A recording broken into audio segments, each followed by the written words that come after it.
So it's a great morning. We meet again for this session of advanced financial reporting. So we are in the topic of group accounting. We did a previous question on the introduction part. That is a question which was containing subsidiary and sub-subsidiaries. So for today, we would like to look at a question which contains associates, joint ventures, and at the same time, subsidiaries. Before we head now to the point whereby these subsidiaries are disposed. Because once now you understand how they are consolidating and advanced, you have to be conversant with disposal. Because now other than acquisition of the subsidiaries, and they might be disposed partially or entirely. So we'll look that one in our coming classes. So for now, we are still in the introduction part. That is what I can say, because we are familiarizing ourselves with the consolidation of subsidiaries, associates, and joint ventures. But equally, they can test the same question we are going to do. But I'm saying that that part of advanced under group accounting, mostly you find that they like that part of disposals. But you cannot go to disposals before you understand the first part of consolidating those investing companies. So you have to understand how they are consolidating. Then once you understand, then now going to the part of disposal will be easier for us. So here is the question for today, June 2012, question 1. June 2012, question 1. So you were told that the foreign financial statements relates to H Limited and its investment companies, S, A, and J, for the year ended 30th April 2012. We have the income statement as provided, as you can see. Then we have the statement of financial position. So additional information, you were told that the H Limited acquired the investment in the other companies as follows. H acquired S, A, and J. Date 1st May 2008, 2009, 2010. Shareholding 80%, 40%, and 50%. Cost of purchase 300, 200, 250. Revaluation reserve 2015 and 20. Retained profits 85, 150, and 120. H Limited also invested in a half of the 10% loan stock in S. H also invested in a half of the 10% loan stock in S. So looking at the cost of purchase, remember that H is the one who invested in the three companies. So the cost of purchase given in note 1, the 300 plus 200 plus 250, it totals to, that is 750. But this 750 cost of purchase is supposed to be equal with the investments. Obviously, it's supposed to be equal with this investment, because this is the total investment. This is the total investment. This is the total investment. This is the total investment. With the parent did what? The parent made in S and J. So there's a difference of 100. There's a difference of 100. Where is this difference coming from?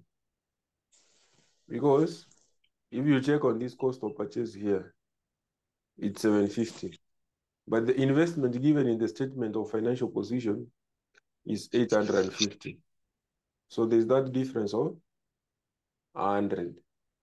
So where was the 100 coming from? So that is why where is this 100 coming from? That is why they gave us this statement here. H also invested in a half of the 10% loan stock in S.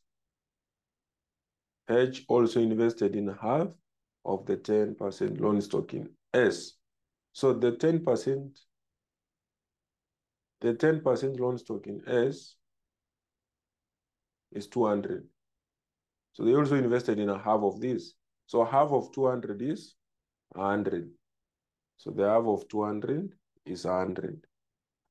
Then note 2, they are giving you the fair value of the non-controlling the fair value of the non-controlling interest in S.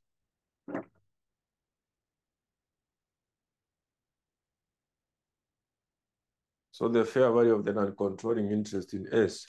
So when you are provided the fair value of the non-controlling interest in S, remember that you need to know that when you will be doing your goodwill, when the parent will be computing for the goodwill of the subsidiary, it would have to use which method? The full method. You have to go for the full method. Number 3, during the year ended 30th April 2012, H Limited. So during the year ended 30th April 2012, H sold goods to S and A. So that is just an intergroup sales.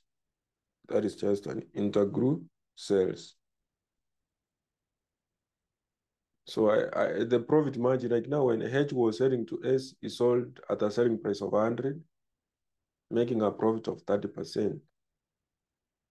Percentage in stock at the year end, so meaning that the goods which S never is sold by the end of the year is 50%, because that is what was remaining in the stock of S. So out of the 50% of the goods which are unsold, there's unrealized profit. Number 4, on 1st May 2010, H Limited sold S an item of plant for 200, reporting a 25% profit on the initial cost of the plant. The group charges depreciation at 20% per annum on cost on plant. So H sold S an item of plant. So meaning that the H realized a profit of 25% on the initial cost. But there's nowhere they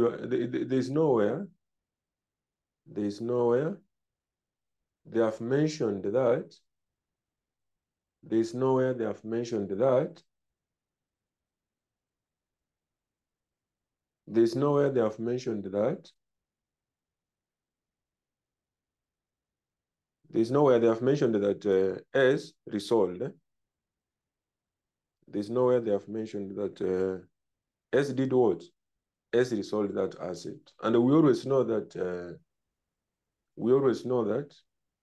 when the fixed asset is sold from one entity to the other entity which will receive this asset will never resell it, meaning that the other entity will never realize the profit. Like now here, S will never did what? Will never realize the profit which H realized. So to avoid profit overstatement in H, we have to do what? We have to compute for the unrealized profit on the fixed asset in S, so that we do what? We eliminate in H, in the retained earnings of H, and at the same time, it has to affect the property, plant, and equipment account.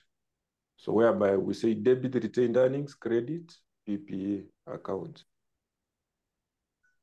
At the same time, you are told that the group charges depreciation at the rate of 20% per annum on cost on plant. The group charges depreciation at 20%. The group is both H and S. When they were transacting, the H and S, when they were transacting, both of them charged depreciation on the asset, meaning that they did a depreciation overcharge. So that one means that they did an understatement of profit and at the same time understatement of the asset. So we need to reverse that. After we have determined depreciation overcharge, it has to affect the retained earnings account and the property, plant, and equipment account. So in short, what you need to know is that when there is a sale of fixed asset, compute and realize profit on fixed asset and the depreciation overcharge, then adjust accordingly. Number 5, all the goodwill of the three companies in which H has invested are estimated to be impaired by 25% in the year ended 30th April 2012. No impairment losses have been reported.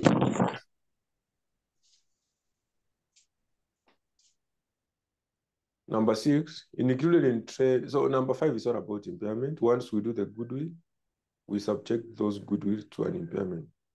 Number 6, included in the trade and other receivables and trade and other payables are the following outstanding balances. So there's something which is due from S to H, which is 50 million. There's an amount which is due from A to H, which is 10 million, an amount due from H to J. In consolidation, when we talk about, so guys, try to mute your mic, whoever is unmuted. So in consolidation, we always say that when adjusting the relevant items as per the additional information, or generally as per the question, most of the adjustments which are done is that of parent and subsidiaries, the one which were taking place between the parent and subsidiaries. So if there's any transaction with associates or joint ventures, that one we don't consider. Associates and joint ventures are only accounted for using the equity method. Associates and joint ventures are only accounted for using equity method. Why am I saying this? Like now, looking at note 6, for now, you know that who is the parent and who is the subsidiary? H is the parent, S is the subsidiary. For A and J, those are associates and joint ventures, respectively. So, and they are mentioning about amount due from H to S to H, A to H, and the H to J. So for the 10 million and for the 40 million, these two, they will never be considered anyway. Because these are transactions with associates.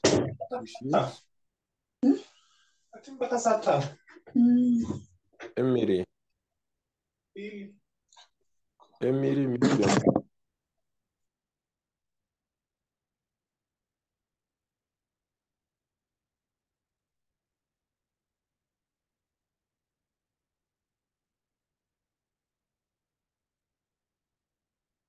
So for the guys who have just joined, we are doing June 2012 question 1.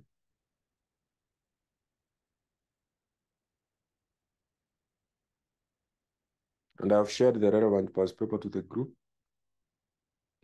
So I was saying that for these transactions which were taking place, like now this one is due from A to J. A is an associate. And this one due from H to J. J is a joint venture. So we don't eliminate transactions with associates or joint ventures. I would only consider the first one.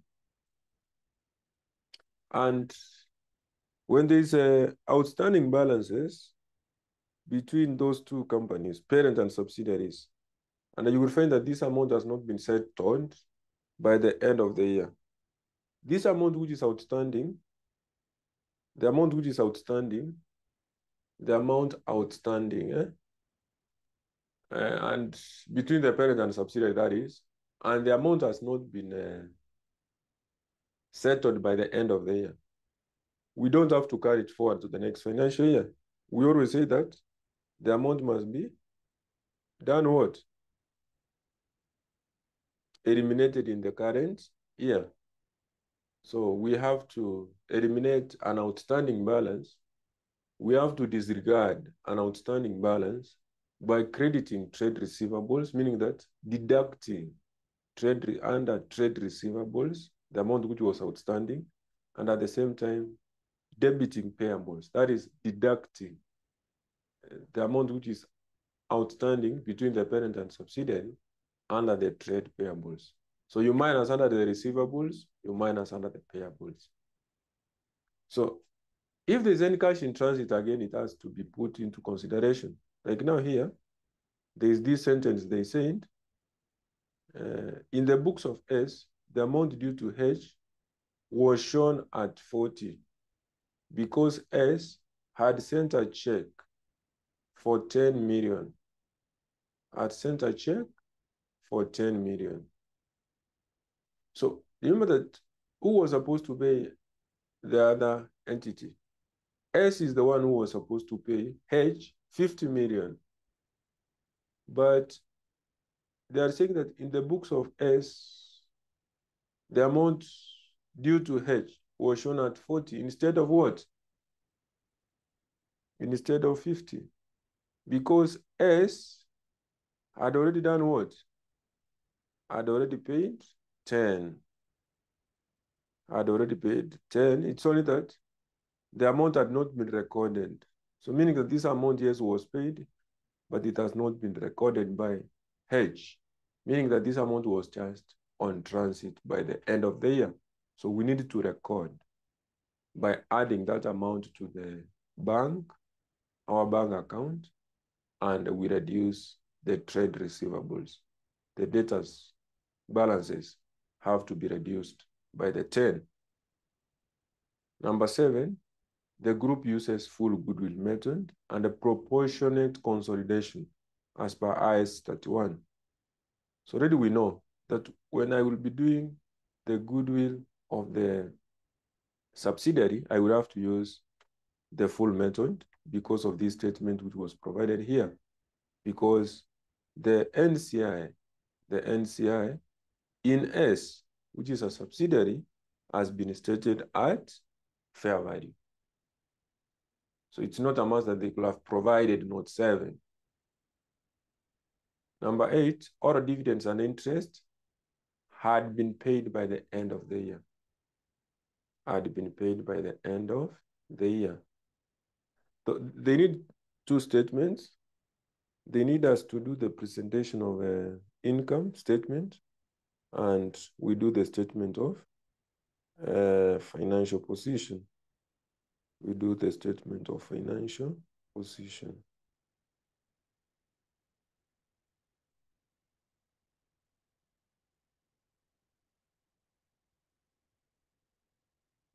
So let's go ahead and do the presentation now. This whiteboard. So June 2012, question 1.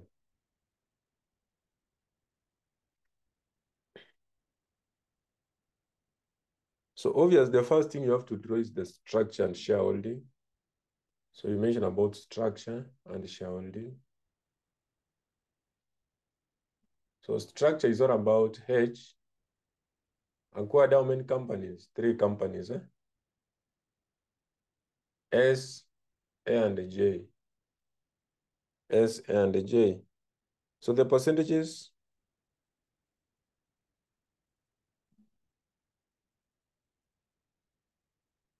So according to note 1, you were told it's 80%,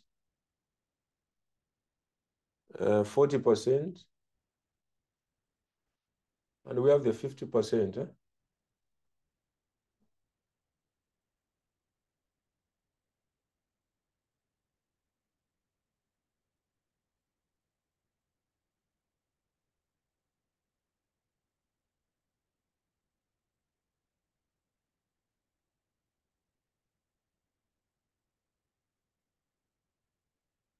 Mary, I think I have admitted everybody, so nobody is in the waiting room.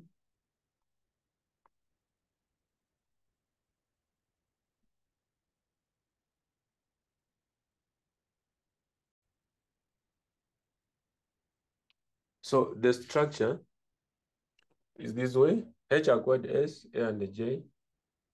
So when was these companies acquired? So first, our financial year, the current year, when we are preparing our books, ends on 30th April 2012. So the year starts on 1st May 2011. So these companies, S, A, and J, were acquired 1st May 2008, 2009, 2010, respectively. So meaning that in the current year, they were present for the entire period. Because they were acquired to 2008, 2009, 2010. 1st May 2008, 2009, 2010. So meaning that in the current year, when we are preparing our books, they are present for the full year. So you go direct now to the requirement. So you say H remittent. So they need consolidated income statement. Consolidated income statement. So the consolidated income statement. So that is for the year. So for the year ending 30th April 2012.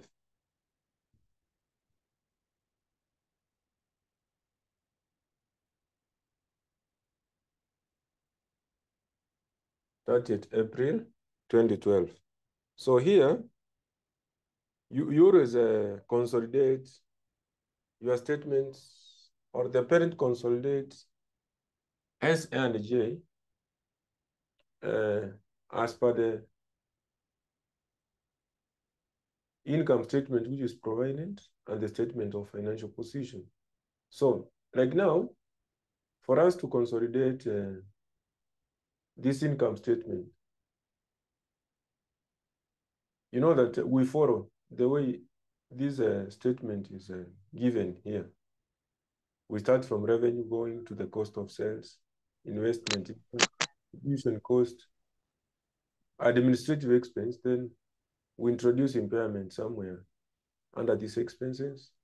We say profit before interest and tax, we raise interest. So it's all about following this statement the way it is. Then understanding that we add the parent plus subsidiary, parent plus subsidiary. Then for associates and joint venture, I will mention the 3 items to be considered under income statement, only 3. But most of the items to consider when consolidating a question of this kind, which are subsidiaries, associates, and joint ventures, we mostly consider parent and subsidiary. We consider parent and subsidiary. For associates and joint ventures, just some few items considered. Like now in the statement of financial position, I will consider only 1 item. That is investment in associate or joint venture. That is for A and J. So most of the things we consider is parent and subsidiary. For these associates and joint venture, there are just few items to be considered. So like now revenue, starting from revenue, we add parent plus subsidiary. So 1,200 plus 600. Then under revenue, we deduct intergroup sales. Intergroup sales between H and S. Intergroup sales between H and S. That is according to note 3. That is according to note 3, which is 100. So Mary, mute your mic. I have just admitted you some few minutes ago. So 1,200 plus 600, that is 1,800. Minus 100, that is 1,700. 100. So when adjusting revenue, you know that we only deduct the intergroup sales. Because this one is not supposed to be considered as a sale between the parent and subsidiaries. They are not supposed to recognize that as a sale. Because that one was between themselves, the group members. Then when we go to the cost of sales, again, you take the parent plus subsidiary, which is 650 plus 250. 650 plus 250. You minus this, intergroup sales. Then on the same goods, now you check the other company which received these goods. Did he resell all of them by the end of the year? So like now the goods were sold from H to S at 100. They made a profit margin, that is according to note 3. Profit margin was, the profit margin was at 30%. 30%. But now this company never sold 50% of the goods by the end of the year, because they said percentage in stock at year end. So meaning that unrealized profit on stock, UPS is all about unsold goods, which is 50% of the goods. 50% of the goods is the unsold goods by S times profit margin, times the profit margin. Unsold goods times profit margin. So that is 15. You get your 15. So that is the UPS on closing stock, because these goods are unsold by the end of the year on closing stock. So that one you add back the 15. So if there was another UPS on opening stock, UPS on opening stock, we do what? We minus. The UPS on opening stock, we minus. Let's say the same transaction occurred as at the end of the previous year. For example, if these transactions occurred as at 30th April 2011, 30th April 2011, we could have computed the UPS, but that one could have been deducted because it's a UPS as at the end of the previous year, which is now the opening for the current year. So that one is deducted. Then two items to be considered here is depreciation, overchange, and depreciation undercharge. So depreciation overcharge, I said it arises due to the UPFA, and the UPFA itself is due to what? Sale of fixed asset, sale of fixed asset. There was a plant which was sold. There was a plant which was sold. That is according to note 4. On 1st May 2010, H sold an item of plant. So remember that was an intergroup sale. But I never eliminated that one here because that sale never occurred in the current year. It occurred in the previous periods. So the only intergroup sales we minus under revenue is the one which took place in the current year under consideration. But for the other areas, we have to consider the other items, even if this sale never took place during the current year under consideration. So when that asset was sold, you understand that the other entity will never resell it. So we need to determine the unrealized profit on fixed asset, which is all about the value at which the asset was transferred, which is 200 times what? Profit margin. So like now in that note 4, when H was selling that plant to S, he sold at 200, reporting a profit of what? 25% on initial cost, 25% on cost. So when they mention on cost, when they mention 25% on cost, they mean that this is a profit markup. This is a profit markup. Profit markup. So we need to change it to margin because we say UPFA, unrealized profit on fixed asset, is all about the value at which the asset was transferred, which is the transfer value times profit margin. So 25% is on cost, which is markup. This is like a quarter. This is a quarter. To change it to margin, we say 1/4 plus 1. So we add the numerator to the denominator. So we have a fifth. So if we multiply the value at which the asset was transferred, the transfer value times profit margin, we get what? A UPFA of 40.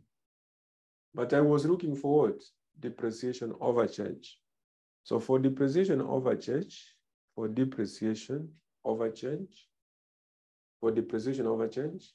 will take my UPFA. It is UPFA, the 40, times what? The depreciation rate. So in that note 4, the depreciation rate is 20%. They said the group charges depreciation at the rate of 20%. At the rate of 20%. So that one gives us 8. The depreciation overcharge. Depreciation overcharge. So which we deduct here.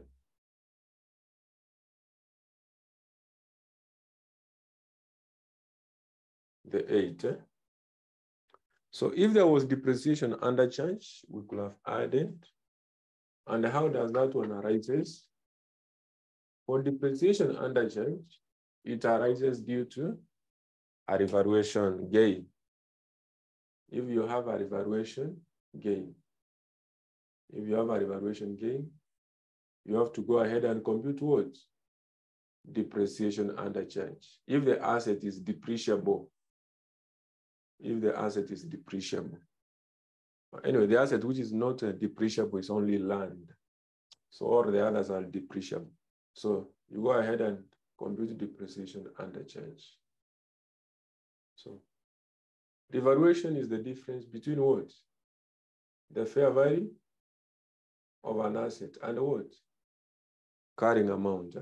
The difference between the fair value and the carrying amount of the assets, of which the fair value is higher than the carrying amount.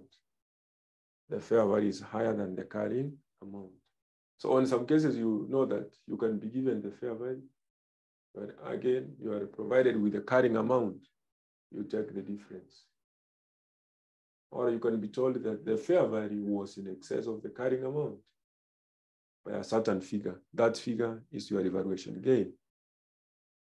Or you can be told that the carrying amount was below the fair value by a certain figure. That figure is the revaluation gain. Then you go ahead and compute depreciation under charge based on the revaluation gain, whereby you would take what? Your revaluation gain times depreciation rate.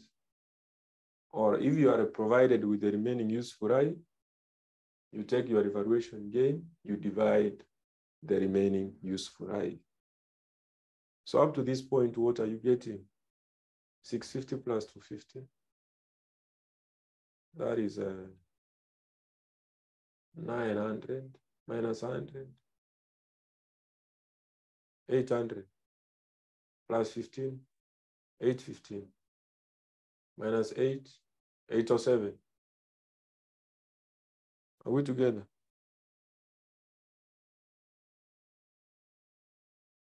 So here you get your gross profit. So if you take 1700 minus 807, you get what? You have calculators, guys, so I'm expecting answers from your end. Sorry? 893. 893. Yes. All right. Then we head to investment income.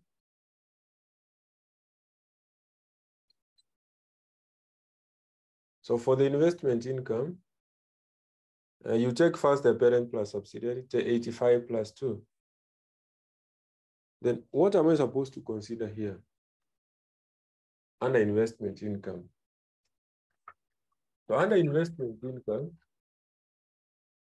you consider dividends and interest, which were paid now by all other investing companies. Investing companies. So dividends, so we consider dividends and the interest. So remember that in the last additional information of this question, they said all dividends and interest had been paid by the end of the year. That is what they said in note 8. That dividends and interest have been paid by the end of the year. So if they were paid, remember that the parent received. Who received those dividends? The parent. So the parent received these dividends and the interest as income. He received them as income, meaning that our 85, the investment income here, contains dividends and interest from all other investing companies. In consolidation, we say that the parent is not supposed to be entitled to dividends or interest during the year, but is supposed to be entitled to the profit by the end of the period. So meaning that these dividends and interest which were paid by or other investing companies must be eliminated. So if you check in that income statement, there's somewhere after the profit for the year, they said dividends paid. S paid 50, A paid 30, J paid 40. So that is what we eliminate from the 85, with what the parent was controlling those investing companies. Like now for S, we say 80% times what? S paid dividends of 50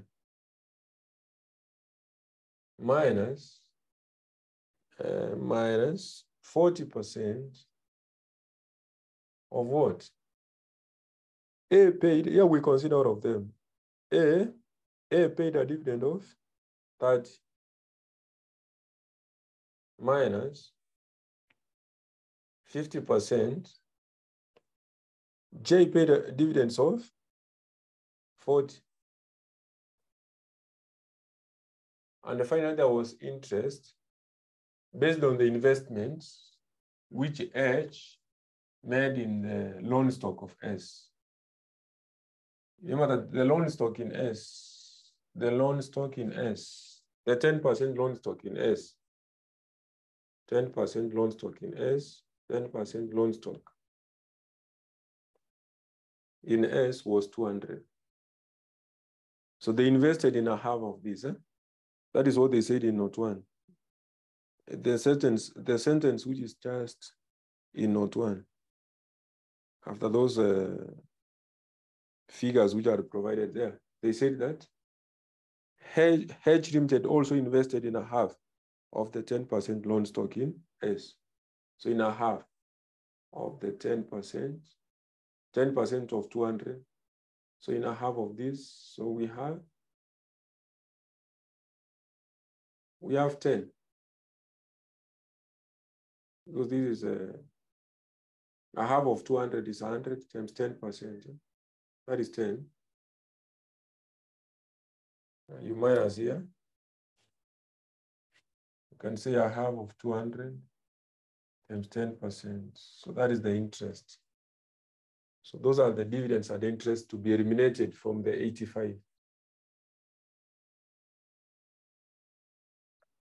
So give me the answer for this, the final answer to be recorded.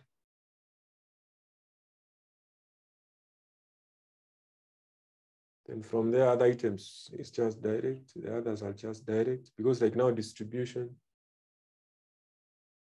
is just adding parent plus. So distribution cost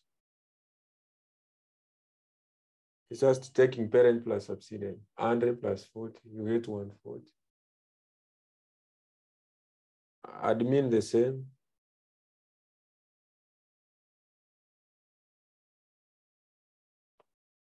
So for that admin expense, it's just 120 plus what? 120 plus 90. Get 310.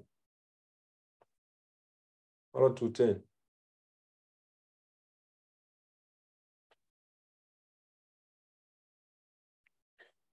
Then before we talk about finance cost,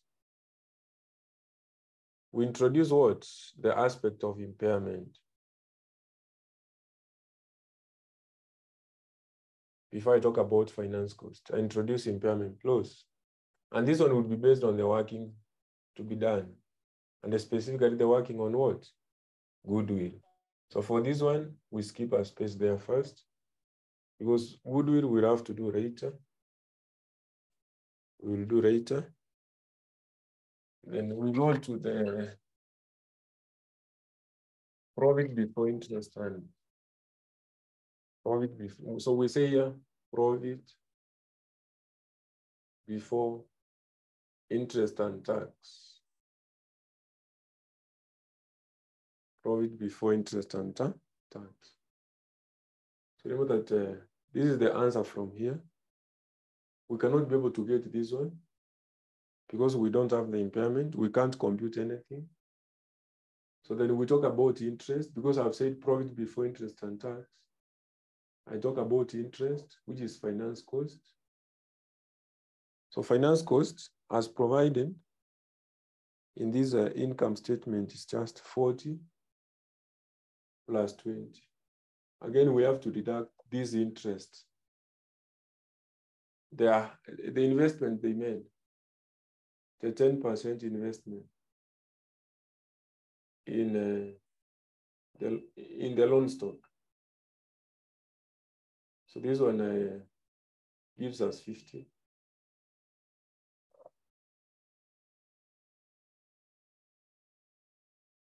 Then now, before I go to tax, I have to consider A and J. So based on their profits after tax in A and J, based on their profit after tax of A and J, the parent must take something from there. So after these companies, A and J, they have paid tax, the parent is entitled to 40% and 50%. So we say share of profit after tax, share of profit after tax in A and J. So in A, the profit after tax from the income statement is 71.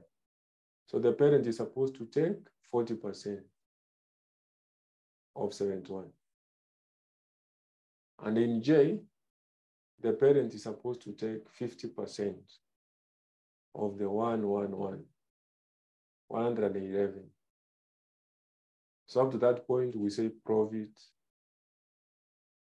before tax, because I have not deducted the tax of the parent and subsidiary. It's only that for A and J, I have considered profit after tax. But for H and S, I have not considered their relevant tax. So you have to consider the tax of those parent and subsidiary. So the tax of the parent and subsidiary must be considered. So here, I have to raise the income tax of who? Parent and subsidiary. So which is 60 plus 50. So I get 110. 110. So this one will be deducted anyway.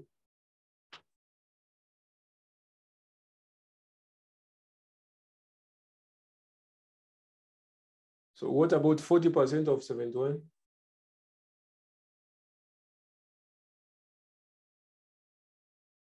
28.4. 28.4. And this one is 50% of 55.4. 55.5. So remember that these ones you add, those are incomes to the parent. So this one we cannot get it at this time, the profit before interest and tax. Then once we raise the income tax, so we get the profit for the year after tax. Then I will say profit attributable. So even this one, we cannot get it at this point. Then I will come here and say profit attributable to NCI, that is non-controlling interest. We do our working. Then finally, profit attributable to parent. So there's one working to be done for us to finish the income statement. That is working for getting the impairment. So how would I get this one? I have to do the goodwill.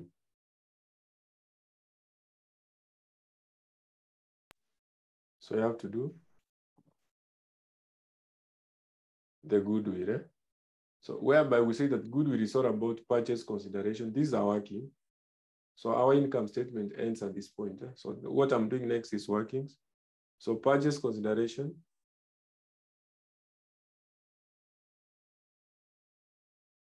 minus share of net assets.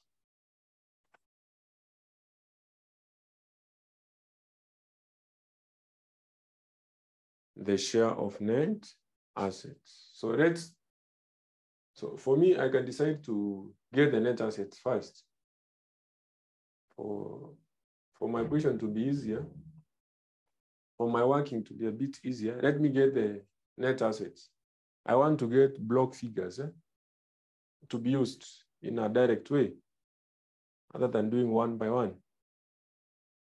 So S, A, and J. So the net assets, we have ordinary share capital. That is according to the statement of financial position. Under the equity part, we have the share premium, we have the revaluation reserve, and we have the retained earnings. But you need to be careful of the two, because for the two, the figures you have to use for the revaluation reserve and the retained earnings is those as at acquisition. Meaning that as at the time when these companies were acquired, that is 2008, 2009, 2010, the revaluation reserve and retained earnings as at that time. So let's record first ordinary share capital, 200, 200, 200. Share premium is 50, 50, 100. 50, 50, 100. Retained earnings, not the retained earnings, revaluation reserve as per note 1. Remember that as per the note 1, that is where you are told the retained earnings as at that time and the revaluation reserve as at that time when those companies were acquired. So these companies were acquired when? So checking in this note 1, you can see here, dates, 1st May 2008, 2009, 2010. We have the revaluation reserve, 2015, 20. Retained profit, 85, 150, and 120. So these are the retained earnings, that is retained profit and revaluation reserves to use in the computation of goodwill. You don't have to use the one which are in the statement of financial position, because these ones are as at the end of the year. The ones which are provided in the statement of financial position are as at the end of the year. But you know that for the revaluation reserve and the retained profit, we consider the one which were present as at the date those companies were acquired. So here we have 20, 15, and 20.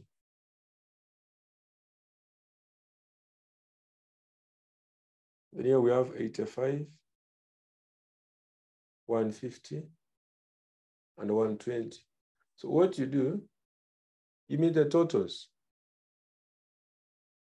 Add.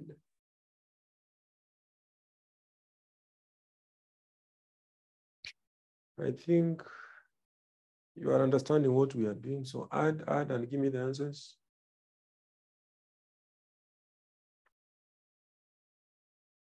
So according to S, we are getting 355, 415, and we have 440. So these are just net assets. So now I can do the goodwill. So I can decide to use these parts. So let us start with the goodwill of S. Because S is a subsidiary. You know that. So we use full method. So for the full method, we must have two columns. So what is going to the parent and what is going to the NCI? So we start with purchase consideration. So when H acquired S, the cost of purchase was provided in note 1, 300. And for it to be full method, we must have fair value of NCI, which is 75, provided again in note 1. Just the sentence which is immediate after all those figures provided in that note 1. There's a sentence down there. Then we raise what? Share of net assets. Share of net assets acquired. So the share of net assets for now, I have a block figure. I have a block figure. So I will just say 80%, 20%. So we share 355. We share that 355. So 80% of 355.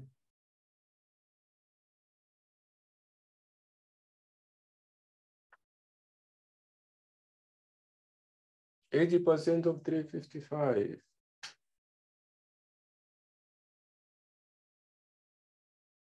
KK, good morning, KK.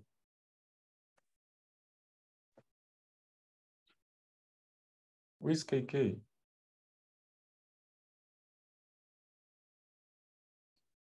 So 284, and on the other side is 20% of 355?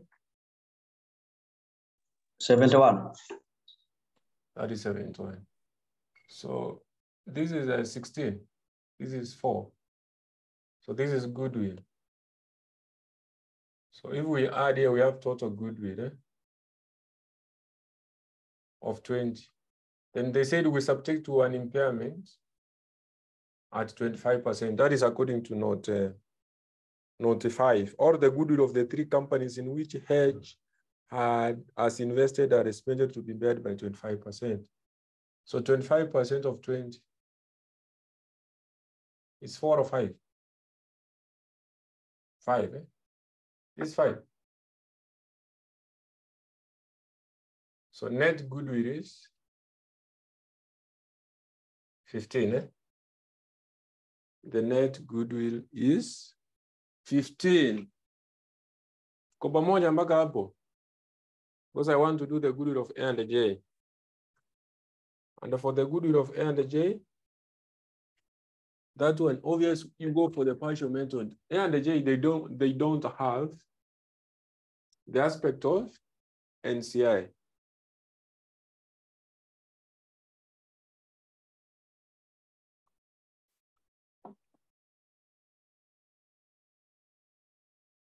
So you know that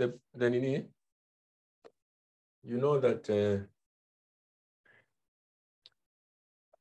A and J, they don't have NCI. So I can do them concurrently. So can I clear this?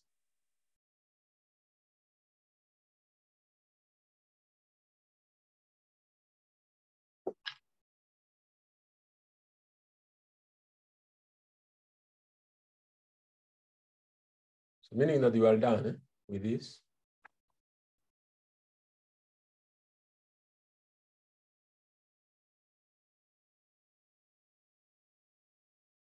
So the goodwill of A and J,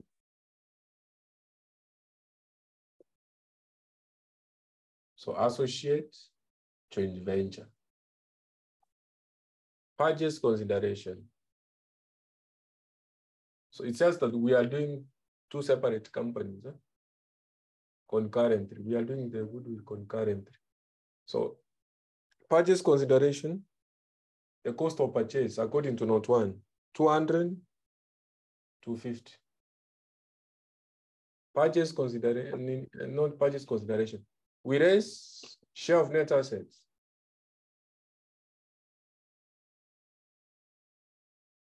The share of net assets. So we have already the block figures. So for A, it was 40% of the 415. For J, 50%, 440. So this one is 220. What about the first one? 40% of 415.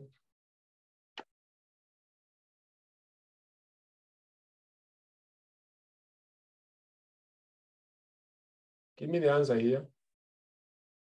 166. This is 166. The 40%, and this is 50%. So if you minus 34. So that is goodwill. If you do impairment, because we were told they are impaired by 25%.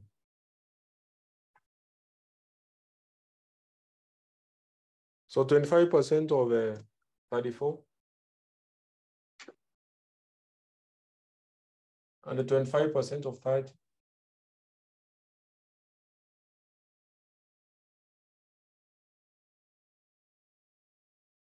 Mnapata nini? Out of the students who are here. Hii ni kitu Mungu amenipewa kitambo. Mungu amepeana jibu kitambo. Christine, what are you getting?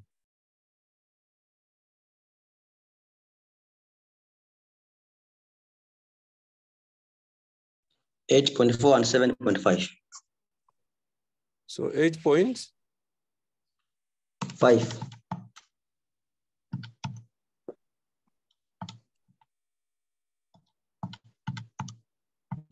So 8.5 and 7.5.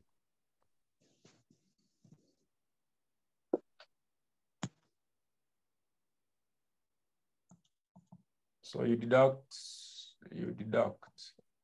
So 34 minus 8.5. So this is 25.5. 30 minus 7.5.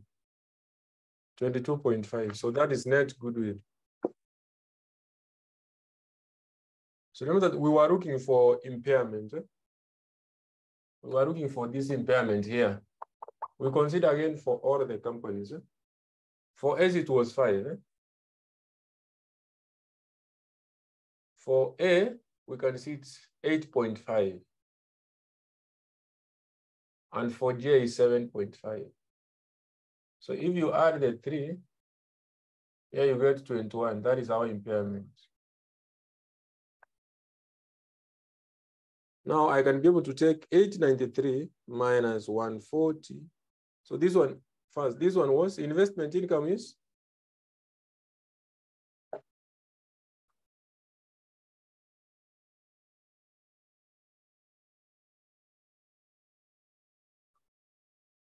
Investment income, mulipata ngapi?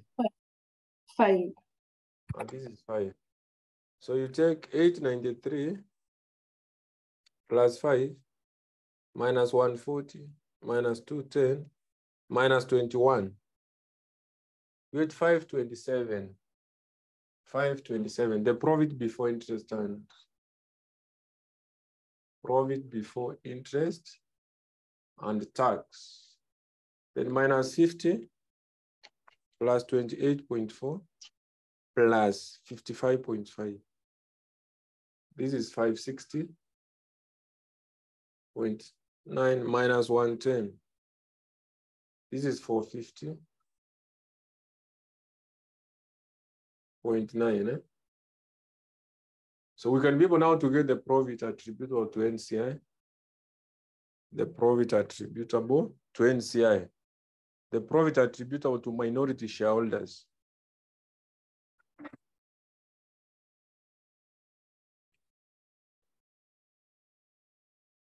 The profit attributable to minority shareholders. So we can do that working here.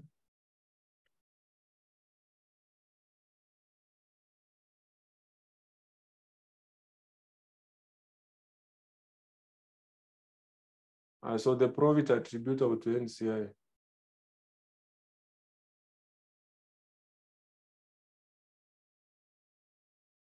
So NCI is under S, because S is the subsidiary. So for me to get the profit attributable to the NCI, it will be based on the profit after tax.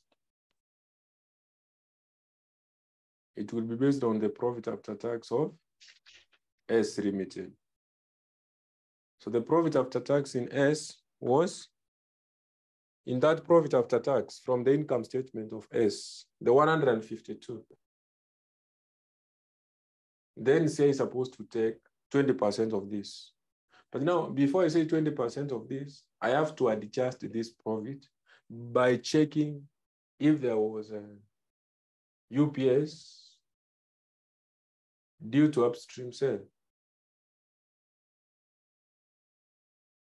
Because if the subsidiary sold to the parent, this profit will be overstated by what the parent never realized. That means that if the parent never resold all the goods it received from this subsidiary, this profit will be overstated by what? That subsidiary realized but the parent never realized. Our goods were sold by the parents to the subsidiary. It is a downstream. So we don't have to eliminate anything here. Then rest, depreciation, under change. Again, it's not there because there was no evaluation. Then we add back depreciation over change.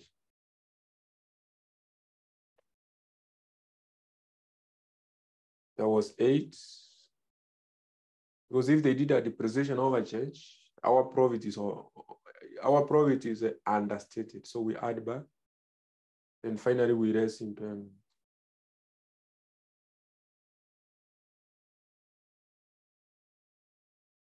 So impairment was 5.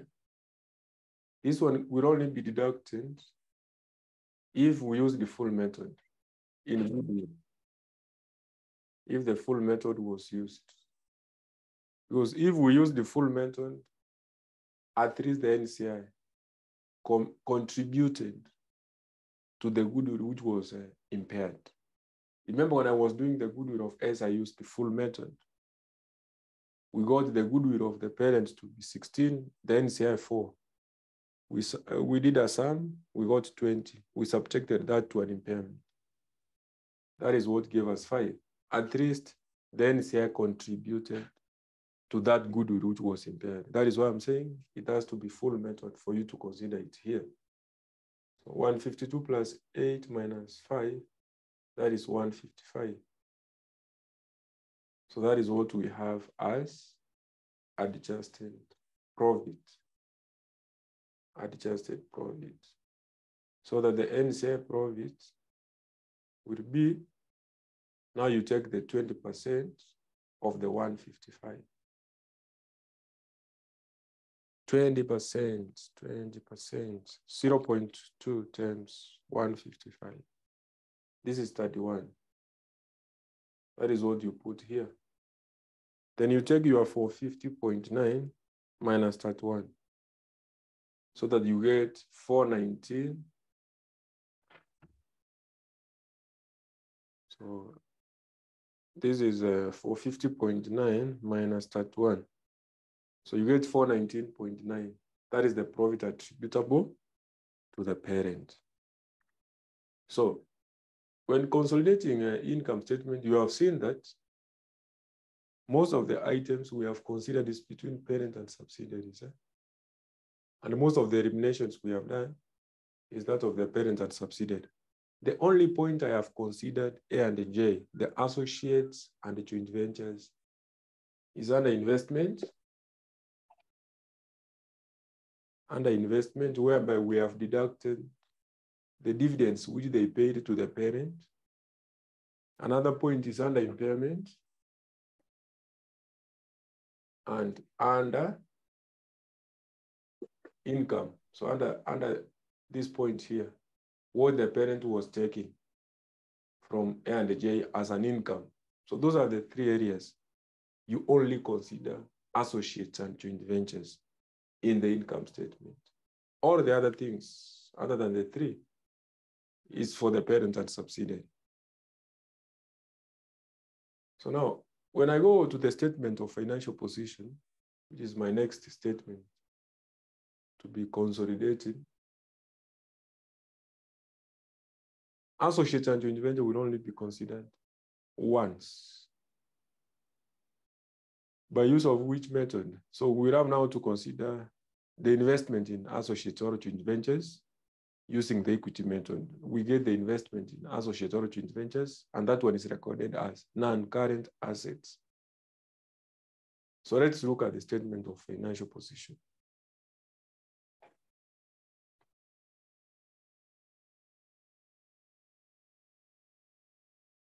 So after we are done with the income statement, let's do the statement of financial position of the same question. And I think that one cannot take a lot of time.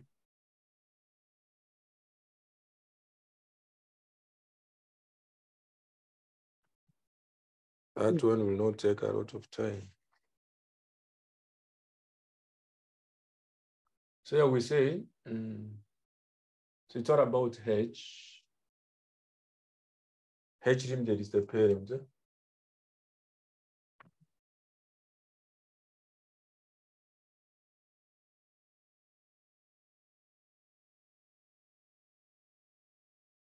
it's all about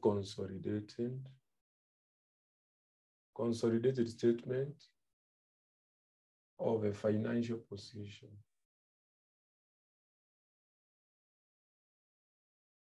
Asset, our financial was ending when?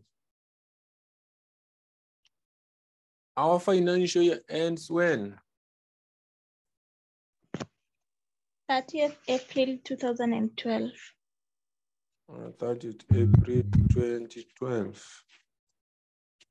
30th April 2012. That is fine.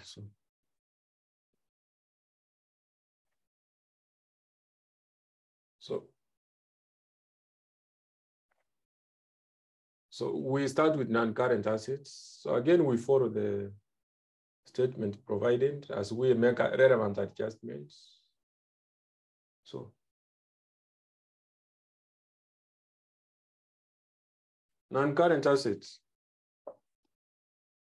PPA, parent plus subsidiary. 1250 plus what? 1250 plus 800. What am I supposed to add here? So if there was a revaluation, I could have added. So revaluation, which leads to depreciation under charge. So you add revaluation, you minus depreciation under charge.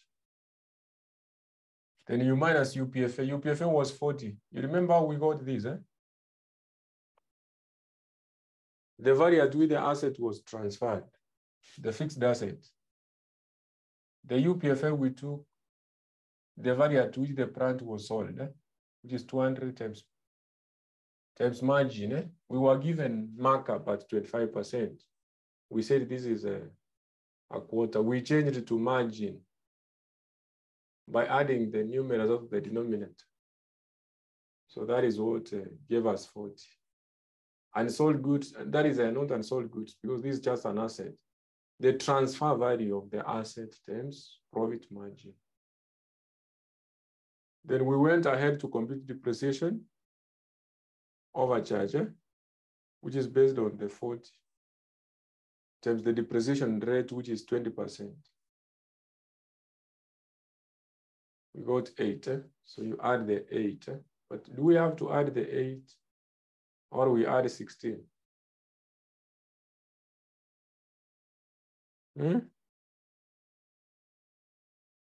We add 16. Why? Because when preparing the statement of financial position, the depreciation must be cumulative. And this transaction, when the asset was sold, that is according to note 4, it was on 1st May 2010. So which means that the depreciation you consider from May 2010 to the end of the current year. So 2010 May to 30th April 2012, those are 2 years. So you take 8 times 2. The cumulative. The statement of financial position is prepared as a specific date. Then,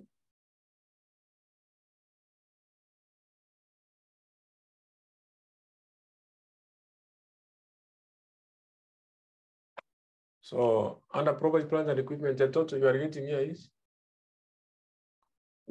2026. 2026.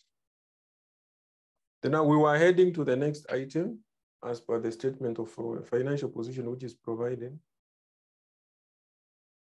So if you go direct to these statements, you can see first there's intangible assets, then investments. So investment in, so let's first record intangible, then So let's first consolidate intangible assets. So intangible assets was direct, 200 plus 120. So this is 320. Then the next thing was all about investment. Investment in S and J. But the investment in S, you replace it by saying goodwill. So investment in S, you check for goodwill. Then investment in A and J, you say investment in A, and you say investment in J. So this one you do workings based on equity method. So goodwill of S was 15.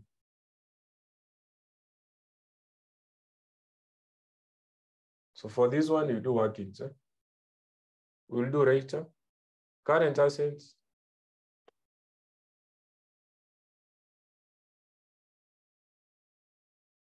Current asset, inventory.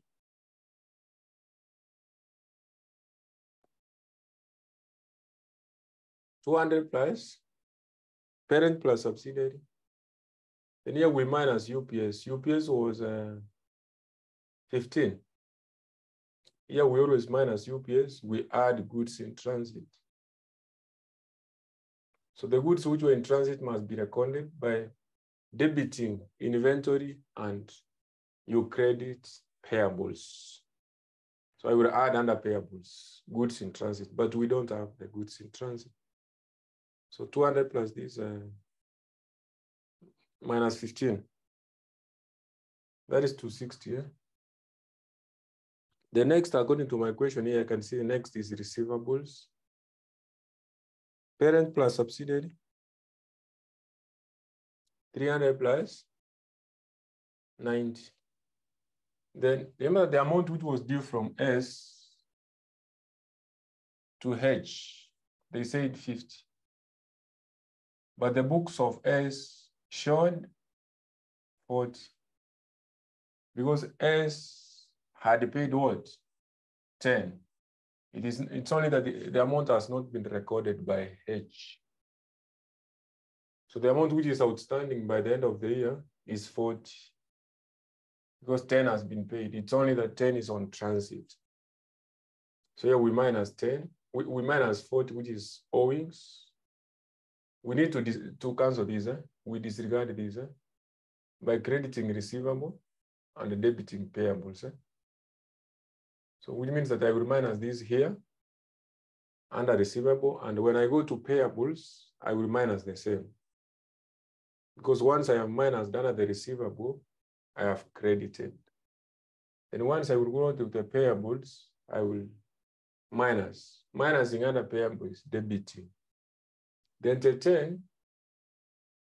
10 which was already paid, we record. Remember that it was an outstanding balance which has been paid. So we minus here. And this 10 will be added to cash or bank. So this is a 340. Then after that, we have financial assets.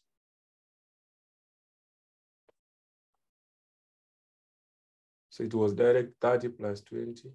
This one doesn't have any adjustment.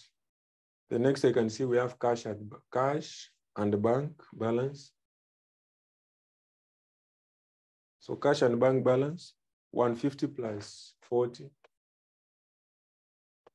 Then now I will add this 10, which was on transit. It's 200. So we have total assets. We can't get the figure because we have not done this.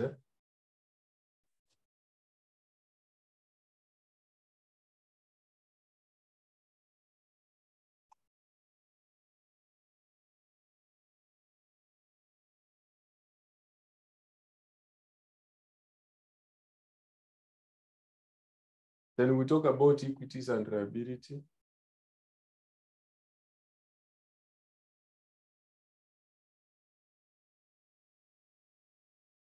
So under equity, we have ordinary share capital, share premium, revaluation. So the ordinary share capital, For ordinary share capital, remember that we go with the figure of the parent.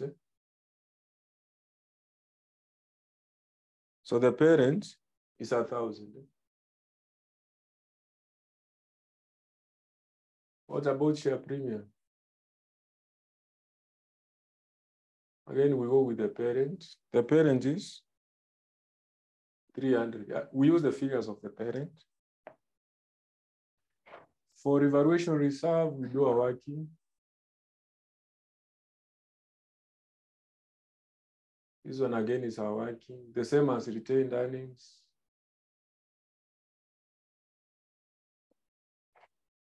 We have to do a working. Then I will introduce non-controlling interest to check the capital of those minority shareholders in S.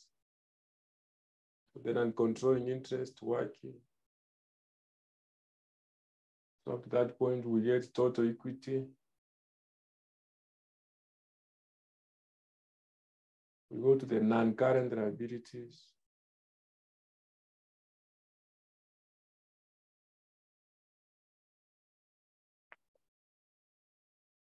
Non-current liabilities. So the non-current liabilities, we have 10% loan stock.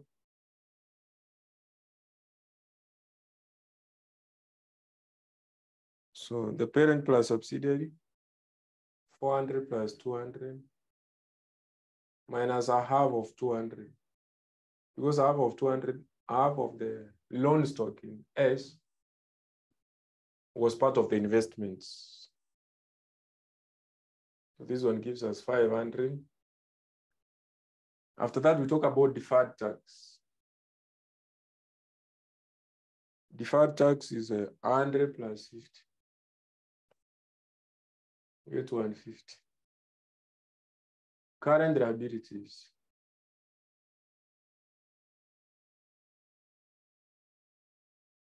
So for the current liabilities, talk about the payables.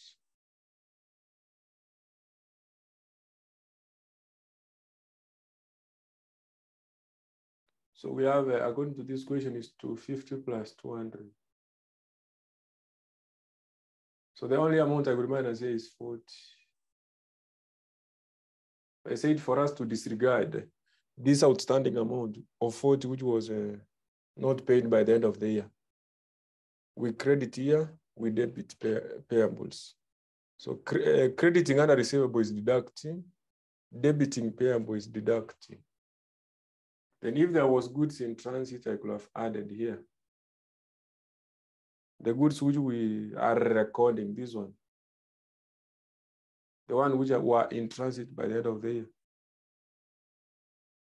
The one which was sold by one entity to the other, but they were never received by the end of the year. Maybe they were received some few days after the end of the year. So for us to record the goods in transit, we debit inventory, we credit payables. So we add here, this is debiting, and we add under payable. So this is debiting, this is crediting. What is remaining? Current tax.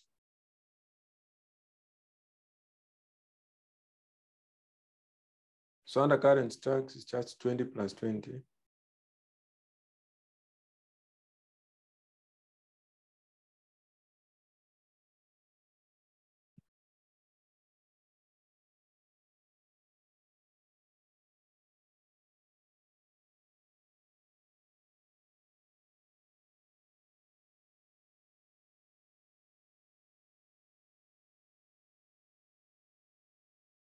So what are you getting? So this is 40. This is 410. So total equity and liabilities.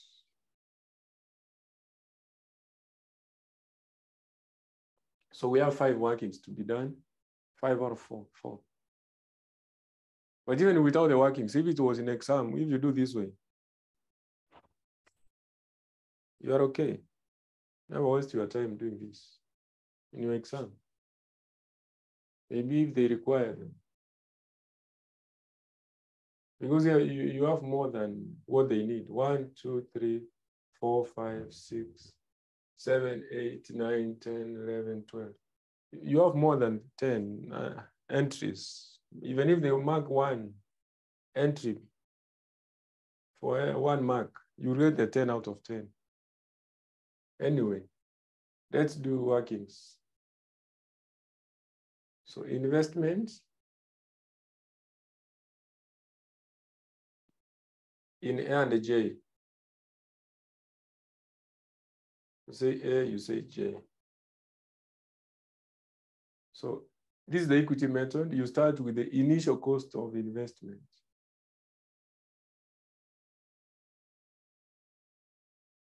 So the cost of purchase in A and J.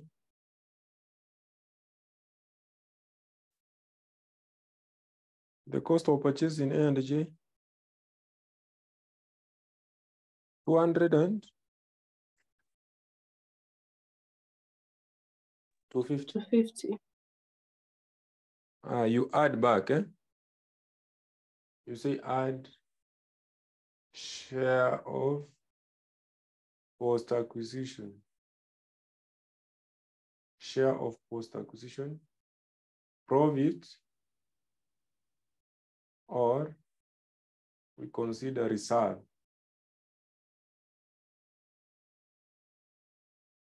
Share of post acquisition profit or reserve. So we start with profit. Consider A and J. Even reserves, the revaluation reserve. We consider A and J. So here, under A, remember that it was 40%. This is 50%. This is 40%. This is 50%.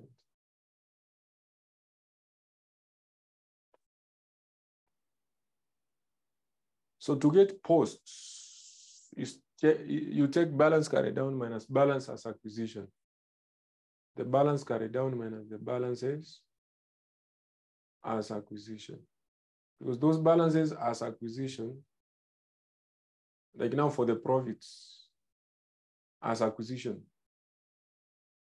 they will be inside the balances carried down. Those balances as acquisition, they will always be inside the balances as at the end of the year. So the profit as at the end of the year for A and J,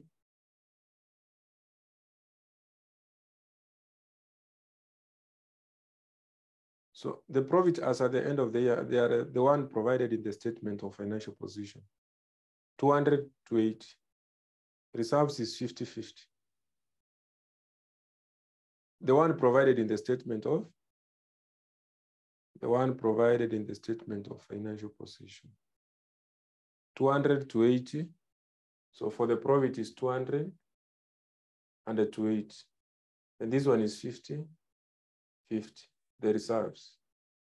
So we have to deduct the balances as acquisition, because those balances as acquisition, they are inside these balances as at the end of the year. They are inside these balances as at the end of the year. So the balances as acquisition,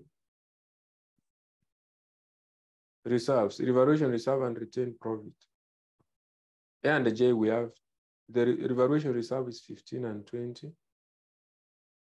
15 and 20.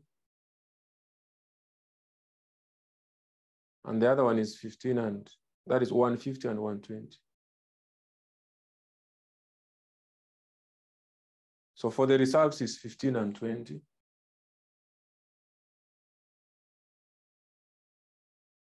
Then this is 150 and 120. So these are the one we deduct from the balances carried down. That is how you get the post. So like now the first one is 40% of 50. This is 20. 50% of 160. This is 80, yeah?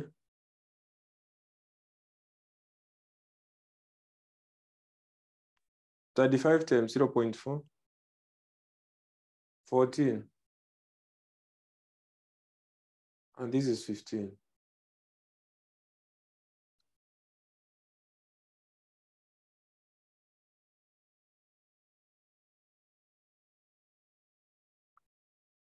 Then we raise impairment.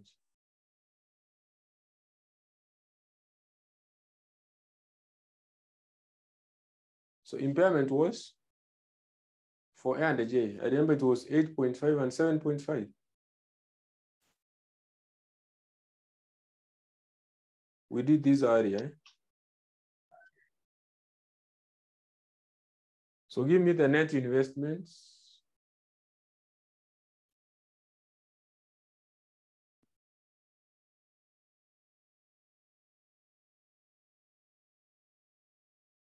So take 200 plus 20 plus 14 minus 8.5.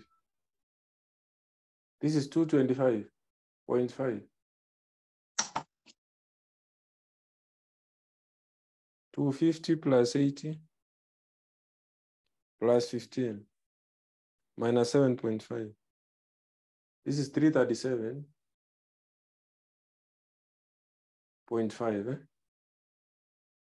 So that is what you put here.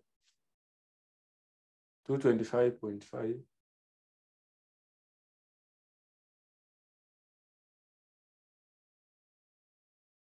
$337.5. So it's all about initial cost of investment, add the share post-acquisition profit or reserve, less impairment. So that is the equity method. That is how you account for the associates or joint ventures. So we head to the revaluation reserve, we do retained earnings and NCI, and we can see that we are done with the question.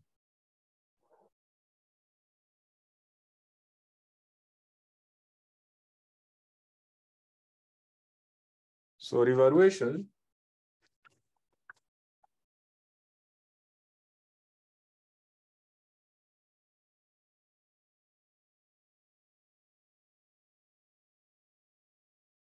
so for the revaluation, I would like to do it here.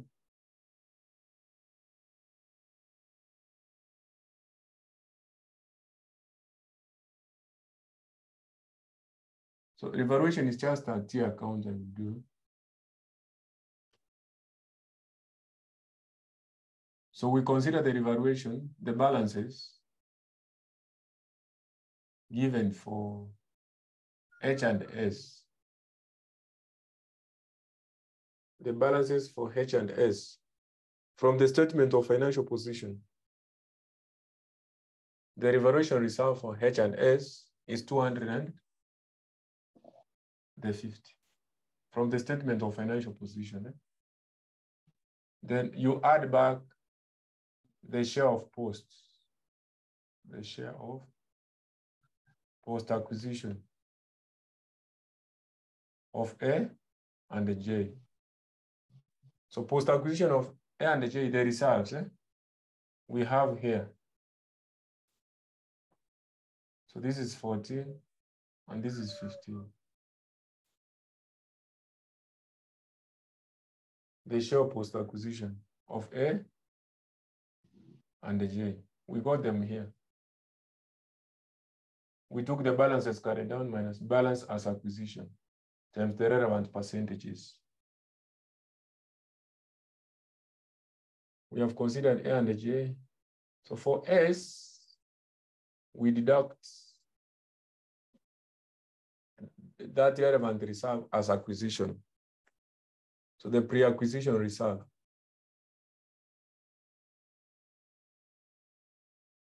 Pre-acquisition reserve of S. So remember, S was controlled up to 80%. So you say 80% times the reserve, the pre-acquisition reserve of S, as at the time S was acquired, that reserve is provided. That reserve is provided in note 1. As at the time S was acquired, we have 20. The revaluation reserve, this one, we have the 20. So this one gives us 16.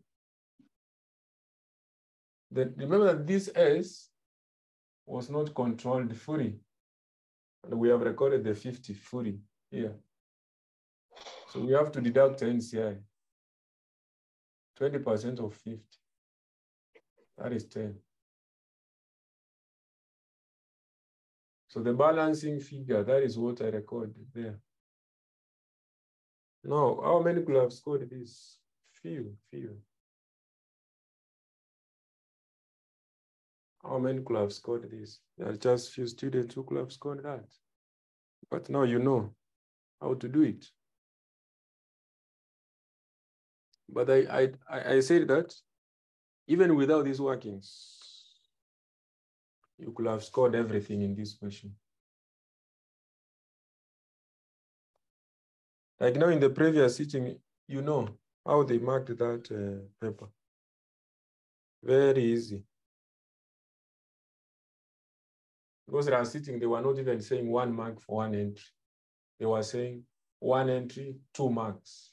So meaning that for you to get 10, like now in this statement of financial position, you are supposed to get just 5 correct entries if it was sitting. So anyway, according to the revaluation reserve, we have 253. We have 253. So what I'm trying to say is this: workings in your exam, kuna zile workings that waste your time. Unaweza kuavoid, but you can do them if you have time. Remember, in an exam, it's all about passing. Because for the knowledge, you have it already from here. So we are not measuring about that you know everything. No, are you above the passing mark? It's all about getting that 50 and above.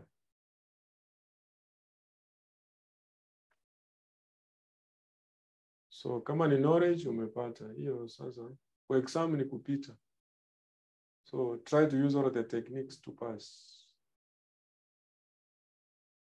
Try to make sure that you utilize your time well.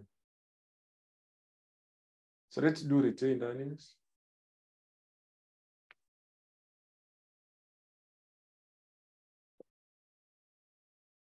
So the retained earnings, so this one, we start with the balances brought down. The retained earnings balances brought down. So balances brought down for which company and which company?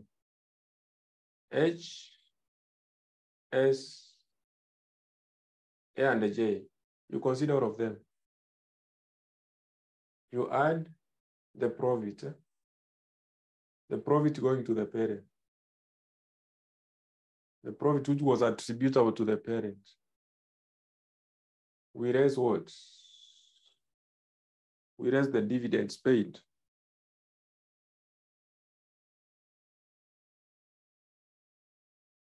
Dividend paid by who? Parents. So dividends paid by parents from the income statement. This one was direct. From the column of the parents in the income statement.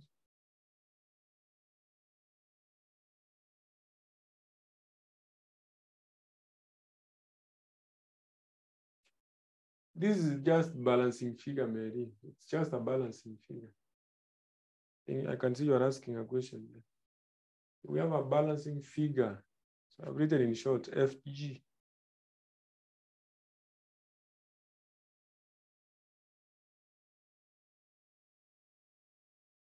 So dividends paid by the parents. So we go to the income statement. So we have 50, this one.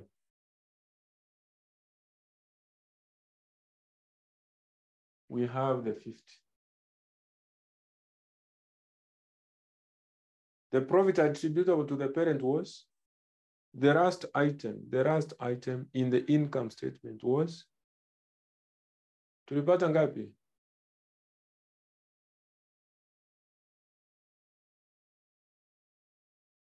I can even remember it was 419 point.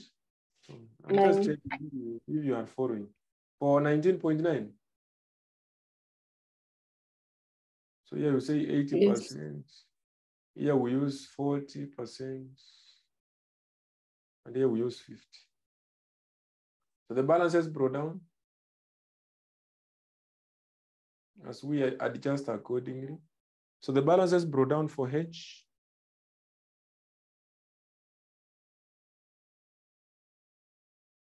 The balances brought down for H, SA, and J. These are the balances brought given. Balances brought forward 445, 273, 159, 209. This is from the income statement. Then we adjust accordingly. So we have, here we have 445, 273 for S, 159, and the last one was 209. So what am I supposed to minus here? Remember that these are the balances brought forward. So for S, A, and J, and for H, S, and J. So in S, this S was acquired some years back. As at that time, the retained earnings in S was, according to note 1, 85. So we minus. For us to get the correct balance for the retained earnings as at the current year, as at the start of the current year, we have to minus the balances as at the time those companies were acquired. Because this 85 was as at the time S was acquired. And this one, 273, is as at the start of the current year. Remember that this 85, from the time that S was acquired, this 85 is included inside this. Because this 85 has been brought forward from those previous periods. So we have to deduct to get the correct profit for the current year, as at the start of the current year. So 85, the other one is 150. As acquisition, the retained earnings as acquisition for A is 150. That is according to note 1. You can see that column, and this is 120. Remember that I'm mentioning about note 1, and I know you know where I'm picking those figures from. So I have taken the balances brought forward from the income statement minus these, minus the retained profit as acquisition. Because these one were as at 2008, 2009, 2010. So they are included in those balances brought forward. So we have to deduct to get the profits for the current year. We have to deduct these ones as acquisition. Then under H and S, there's something to adjust. According to note 4, remember there was that asset which was sold from H to S.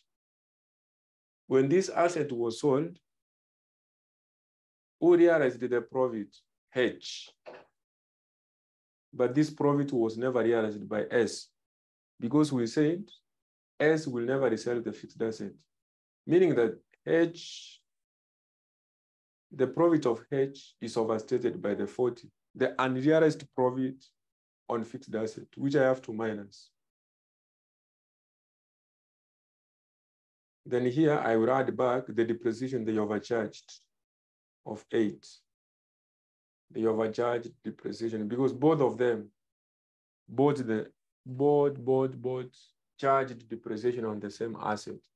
So we have to add back under one entity so that one of the entity will remain to have charged depreciation, not both of them. So here we have 405. 273 minus 85 plus 8 times 0.8 This is 156.8. And this is 9, 0.4 times 9. That is 3.6. 209 minus 120 times 0.5. This is 44.5. So you take 405 plus 156.8 plus 3.6 plus 44.5 plus 419.9 minus 15. That is 979.8. 979.8. So 979.8. So let's do the last part. That is the last working, which is NCI, the minority shareholders, the capital of the NCI, the capital of the NCI. So we do a T account. We do a T account.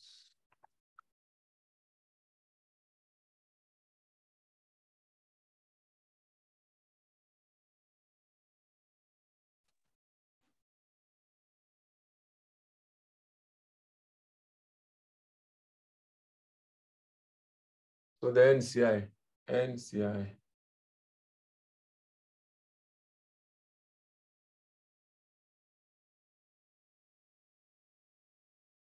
So for the NCI on the credit, remember that NCI is under which company? S, eh? Under S. So we consider net assets first here, ordinary share capital, share premium, revaluation reserve, retained earnings of S. So those items as provided.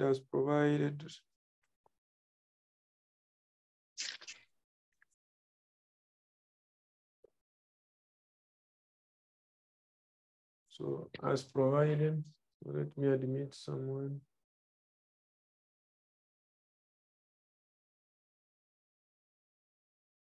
So I'm talking about these net assets, 200, 50, 50, and 375. But I can even decide to use the block figure instead of writing one by one to avoid wastage of time, because I know it's all about 20% of this, 20% of this, 20% of this, and the 20% of this. So what if I take a block figure, 675, it's the same. So instead of doing one by one, I can just say 675. So net assets, I can just say net assets, net assets. So it's just 20% of 675. I include what? I include goodwill of NCI and the depreciation overcharge. Goodwill of NCI was 4 out of 5. In S, it was 4. Depreciation overcharge, it's 16. We got 16. It was the cumulative, 20% of 16. Then on the debit side, you talk about UPS, but this one, if upstream sale.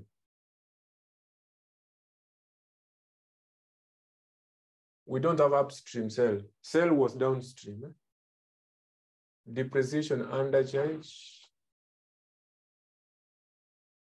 Undercharge was not there because there was no revaluation. And I said we include what? Impairment, my good students. So impairment was 5. And you would only consider it if we use the what? If we use the full method. At least the NCI contributed to that goodwill which was impaired. So it was 5. So 20% of 5. This is 1.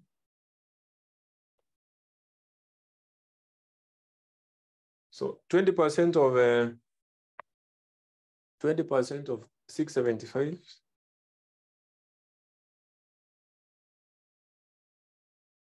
Najua mmechoka sana ingawa ni asubuhi na hii question.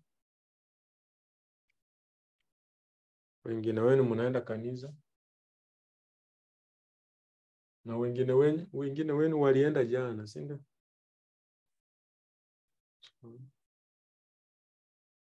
Pia maombi ni muhimu, so it's not all about education. Obviously, put God first. So I'm finishing. Whoever is going for the service, you can go.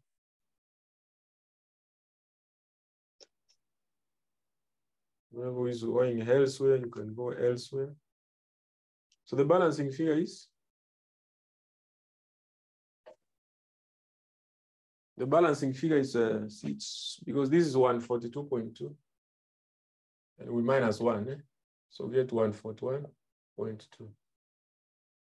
141.2. So that is what we put here.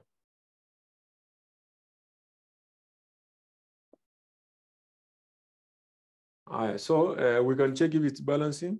So 2026 plus 320 plus 15 plus 225.5 plus 337.5 plus 260 plus 340 plus 50 plus 200.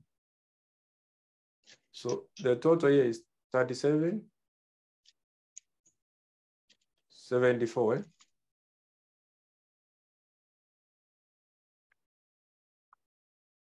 Then on the other side, 1,000 plus 300 plus 253 plus 979.8 plus 141.2 plus 500 plus 150 plus 14 plus 40.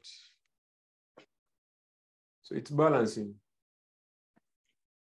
But on your case, never go and struggling in an exam to balance these questions. It will be a wastage of time. Because you can't do all of these, all the workings. As a student, you are in an exam room, you cannot do all of these workings I've done. So that is why I always start the question in a structural way. Avoiding workings, then I do the breakdown.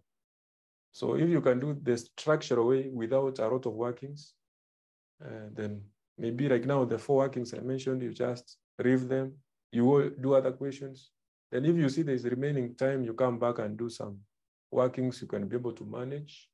You will find that at the end, you have made it in your exam. So the questions we have done, the 2 questions, is just introduction. It was just a recap from what you did in financial reporting. So going forward now, that is when we will be going to the advanced financial reporting itself, the group accounting in advanced financial reporting. This was just the introduction. Were we together? Questions mmefanya mbili CH ziko na challenge mingi sana. So the same thing, this is what the guys in section 3 do. So now when I will be doing the next class, hiyo sasa ndio advanced yenyewe. Even if yes, these are in advance, but they are just the same thing you did in financial reporting. Because even these questions, for the guys who are in my class, you remember we did it when we were doing financial reporting. So next time I do now IFRS 5. IFRS 5. So it's all about considering that aspect of discontinued operations and asset held for sale. So whereby you will find that there's a disposal which happens other than the acquisition. Yeah, remember we have been talking about acquisition only, whereby that you find a subsidiary has been acquired.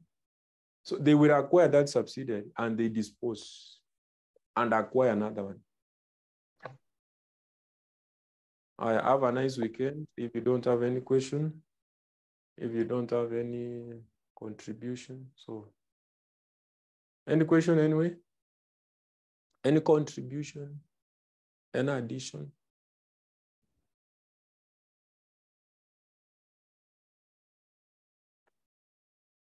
Victor, how are you? I'm good, Mwalimu. How are you? I'm okay. So I think you have understood what we have done. I've been seeing you have been drawing out, coming in. There was a problem with my machine.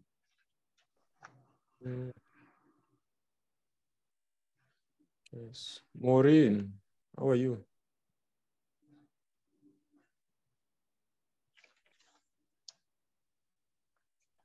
I'm good. Maureen, because we have Judy, Mary. Mary, now are we together up to what we have done? Mary.